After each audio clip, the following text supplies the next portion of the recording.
कान साफ करने का तरीका।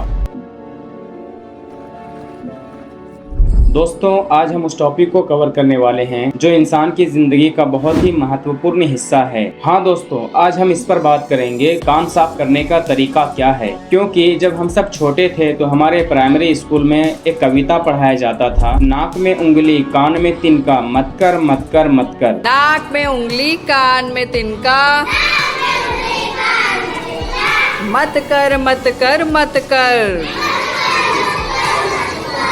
तो जब से हम लोगों ने इस बात को अपने दिमाग में बसाया हुआ है और जब कोई हमसे पूछता है या हम किसी को बताते हैं तो स्कूल में पढ़ाई गई कविता की वो 2 लाइन को रेफरेंस बनाकर बताते हैं कि कान में तिनका नहीं करना चाहिए। मगर हम अभी बताने वाले हैं कान साफ करने का तरीका। कुछ लोग इन 2 बातों में कंफ्यूज हैं कि कान साफ करना चाहिए या कान साफ नहीं करना चाहिए। तो दोस्तों, आइए शुरू करते हैं। तरीका बताने से पहले मैं आपके उन सारे सवालों को क्लियर करूंगा जो हमेशा से आपके मन में है। नंबर 1, कान साफ करना चाहिए या नहीं। नंबर 2, कान क्यों और कब साफ करना चाहिए। नंबर 3, कान में मैल आता कहां से है। नंबर 4, कान में मैल बनता क्यों है। तो दोस्तों, कान साफ करना चाहिए। आमतौर पर कान खुद ही साफ हो जाते हैं, मगर ज्यादा मैल जमा हो गया है या सुनने में दिक्कत और परेशानी हो रही है तो सफाई की जरूरत पड़ती है। आप सोचते होंगे कान में मैल आता कहां से है। तो दोस्तों, कान में मैल हमेशा बनता रहता है। एक प्राकृतिक पदार्थ है वो, जो कुदरती तौर पर कान के अंदर ही बनता है। ये प्राकृतिक प्रक्रिया है। कान की नलिका में मौजूद ग्रंथियां यानी गुदूद जो नली के ऑल साइड बॉडी में होता है और मैल का उत्पादन करती है, और मैल आपके कान की सुरक्षा भी करती है। सफाई और नमी बनाए रखने में मदद करता है, जो धूल, गंदगी और अन्य कणों को फंसाकर कान को साफ रखने में मदद करती है। आइए अब मैं आपको उन सारी चीजों से आगाह करता हूँ जिससे हमें अपने कानों को कभी भूलकर भी साफ नहीं करना चाहिए। माचिस की तिली, कॉटन बड्स, रुई, पेन, पेंसिल और भी कोई नुकीली वस्तुएं। आइए अब हम विस्तार से बात करते हैं। माचिस की तिली, कॉटन बड्स, पेन, पेंसिल या इस तरह की और भी नुकीली वस्तुएं, इन सब चीजों को कान में डालने से कान का पर्दा फट सकता है, जिससे कान में इन्फेक्शन भी हो सकता है और बहरापन भी आ सकता है। कुछ लोग कान में तेल डालते हैं और वो समझ रहे होते हैं कि मैं अच्छा काम कर रहा हूँ, मगर ऐसा नहीं है। इससे कान में इन्फेक्शन हो सकता है, जिससे सुनने में समस्या हो सकती है। तो भला हम ऐसी चीजों से इतना बड़ा रिस्क क्यों लें।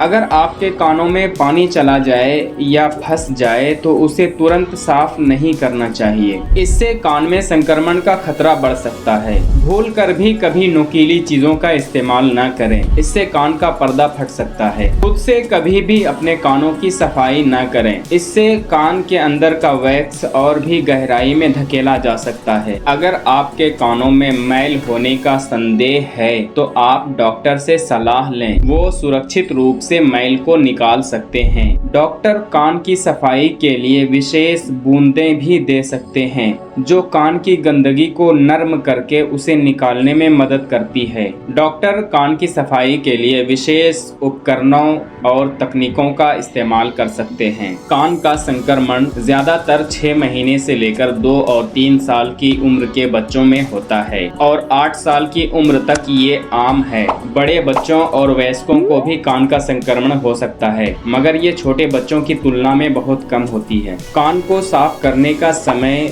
तब होता है जब आपको कान के अंदर जमा मैल यानी एयरवैक्स की वजह से आपको सुनने में परेशानी हो रही हो या कान में दर्द, खुजली और कोई समस्या हो। तो आमतौर पर कानों को हर हफ्ते या 2 हफ्ते में साफ कराना चाहिए, लेकिन अगर आपको कोई समस्या नहीं है तो आप 2 और 3 महीने में भी साफ करा सकते हैं। यदि आपको कान में मैल जमा होने के कारण कोई समस्या हो रही है है तो डॉक्टर से सलाह लेना सबसे अच्छा माना जाता है। डॉक्टर कान की जांच करके यह तय करेगा कि कान साफ करने की आवश्यकता है या नहीं, और अगर है तो सबसे सुरक्षित तरीका क्या है। गैब्रियल वेस्टन, जो कानों की स्पेशलिस्ट डॉक्टर हैं, वो कहती हैं, हमारे कान की नलिकाएं खुद ही साफ हो जाती है जब हम बात कर रहे होते हैं, चबाते हैं, अपना जबड़ा हिलाते हैं तो कान का मैल और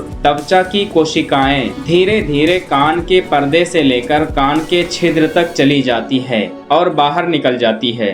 कान का मैल आमतौर पर कोई समस्या पैदा नहीं करती, लेकिन अगर अधिक बनता है तो ये रुकावट पैदा कर सकती है, जो दर्दनाक हो सकता है और सुनने की क्षमता को कम कर सकता है और सुनने की क्षमता को नुकसान भी पहुंचा सकता है।